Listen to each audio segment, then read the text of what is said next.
नौकरानी एक घर के लिए कितनी जरूरी होती है, आइए देखते हैं। अरे बहू, ये देख, सारा साबुन बर्तन में रह गया। ये नौकरानी कोई काम नहीं करती, गंदा काम करके चली जाती है और ढेर सारा पैसा ले जाती है। अरे मम्मी जी, उसने तो साफ किया ही था। मेरे ही हाथ से इस ग्लास में सर्फ गिर गया था। अरे बस कर झूठी, उसे बचाने के लिए सारी जुगत लगा ले, लेकिन मैं तो इसे निकाल कर ही रहूंगी। हमारे जमाने में ना कोई नौकरानी थी और ना ही ये चिकने बर्तन। चूल्हे के जले बर्तनों को राख रगड़ कर साफ किया करती थी मैं। अरे माँ जी, मैं कहाँ बचा रही हूँ उसे। और वैसे भी आजकल नौकरानी जरूरत नहीं, स्टेटस सिंबल बन गया है। अब आप बताओ, मैं मुन्ना को नीचे घुमाने ले जाऊं तो लोगों से क्या बोलूं? झाड़ू पोछा खुद लगा रही हूँ। लोग सीधा यही पूछते हैं कि कौन सी नौकरानी काम कर रही है तेरे घर पर। अरे बस कर, ये भी कोई बात होती है? मम्मी जी, आप नहीं समझेंगी। शाम को नौकरानी घर आकर काम कर ही रही होती है कि सास को कहती है, माँ जी, एक बात बोलूं, बुरा न मानना। अरे वैसे तो मुझे तेरी शक्ल ही पसंद नहीं है, बात क्या खाक पसंद आएगी।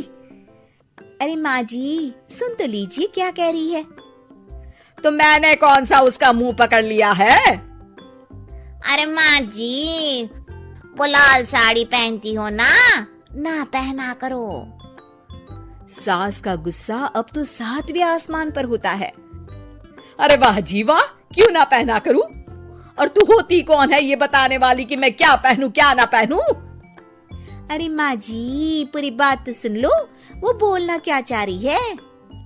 अरे बुरा न मानो आंटी जी। अरे कौन है आंटी? अपनी उम्र देखी है तूने? 2-4 साल ही छोटी होगी मुझसे और मुझे आंटी बोल रही है। बहू सर पर हाथ रख लेती है। अरे अच्छी खासी उम्र दराज हो और आंटी ना बोलूं? मैं तुम्हारी बहू से भी 4 साल छोटी हूँ। क्यों दीदी? बोलती भी क्या, एक तरफ सास यानी पति की माँ, तो दूसरी तरफ नौकरानी जिसके बिना घर का काम नहीं चल सकता।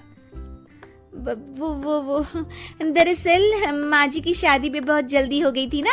अच्छा ये झगड़ा छोड़ो, ये बताओ तुम माँ जी को लाल साड़ी पहनने से क्यों मना कर रही हो? वो ना, इनकी उम्र की सारी औरतें सोसाइटी में इनके लिए बात करती हैं कि तुम्हारी सास बुढ़ी घोड़ी लाल लगाम है। बहू को ये सुनकर गुस्सा आ जाता है। अरे वाह वाह, कौन बोलता है जी? खुद क्या है यहाँ की औरतें, बाल सफेद लेकिन टाइट जींस और कोई कुछ भी पहने। अरे पहनना हमारा निजी हक है, किसी को कुछ हक नहीं बनता कि वो मेरी सास के लिए कुछ बोले। मैं आज ही जाकर माँ जी के लिए लाल जींस लेकर आऊंगी, फिर देखो कोई क्या बोलता है। अरे चुप लाल जींस। अरे सुन नौकरानी की बच्ची, जाकर बोल दे उन लोगों से कि उन लोगों की तरह मैं उड़ती नहीं फिरती हूँ घर बार छोड़कर। अपने बच्चों और नाती पोतों में मन लगाती हूँ, ना कि सारा दिन ताश के पत्तों में आंख गड़ाकर 3 पत्ती खेलूं। नौकरानी वहां से चली जाती है। वैसे बहू, नौकरानी के क्या फायदे हैं ये तो पता नहीं, लेकिन सबसे अच्छा तो ये कि पता चल जाता है कि कौन किसके लिए क्या बोल रहा है। सोसाइटी में तेरा नौकरानी रखने का इरादा बिल्कुल ठीक था। अगले दिन उन लोगों के घर की बेल बजती है। बहू दरवाजा खोलती है कि सामने कुछ औरतें खड़ी होती हैं। अरे बहू, कहाँ है तेरी सास? बुला जरा।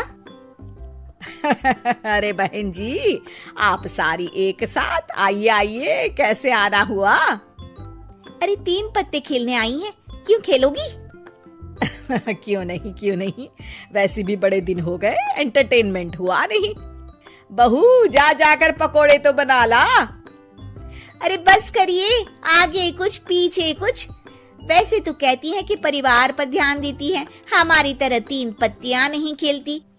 हमने कौन सा परिवार छोड़ दिया? सास सक पका जाती है। अब ये किसने कहा? मैं तो कहती हूँ कि मैं भी थोड़ा बाहर निकलूं। आपने ही तो कमला नौकरानी से ये सारी बात की थी।